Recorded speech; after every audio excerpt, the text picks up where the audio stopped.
Welcome বন্ধুরা, সীমা village ফুডে আপনাদেরকে সবাইকে স্বাগতম। আজকে বানাবো মেথির পরোটা। আমি তো মেথি পাতা ঘরেই চাষ করেছি, সেইখান থেকেই তুলে নিচ্ছি। অর্গানিক মেথি পাতার একটা আলাদা সেন্ট আসে, গন্ধ আসে, স্বাদ আসে, তাই না? ভালো করে মেথি পাতাগুলো কেটে বেছে ধুয়ে কেটে নিচ্ছি। একদমই কুচি কুচি কুচি কুচি করে কেটে নিচ্ছি।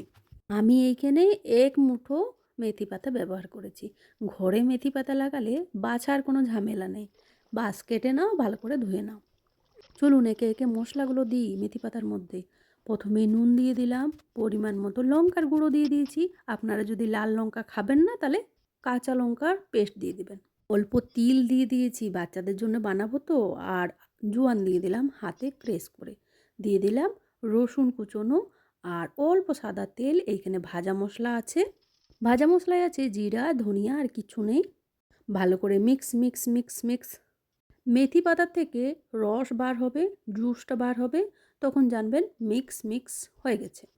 এবারে দিয়ে দিব গমের আটা, দিয়ে দিব অল্প করে বেসন। আমি ঘরেই বানাই বেসন বন্ধুরা, জানেন। বাচ্চাদের জন্য বানাচ্ছি, একটু হেলদি হতে হবে। এবারে জল দিয়ে দিয়ে নর্মাল জল দিবেন। নর্মাল জল দিয়ে দিয়ে ভালো করে সেনে নিয়েছি। এই পরোটার মতো ডোটা ঢাকা দিয়ে 10 থেকে 15 মিনিট রেস্টে রাখলে খুবই ভালো হয়। হাতে সময় না থাকলে সঙ্গে সঙ্গে করে নেবেন। এবার আপনার যেমন পছন্দ সেরকম পছন্দ আকারে বেলে নেবেন। আমি তো গোল গোল করেই বানাচ্ছি। আটাটা মেখে যদি ফ্রিজে রাখতে চান, অল্প করে সাদা তেল বা সরষার তেল মাখিয়ে রেখে দিতে পারেন ঢাকা দিয়ে। ফ্রিজে 2 থেকে 3 দিন থেকে যাবে।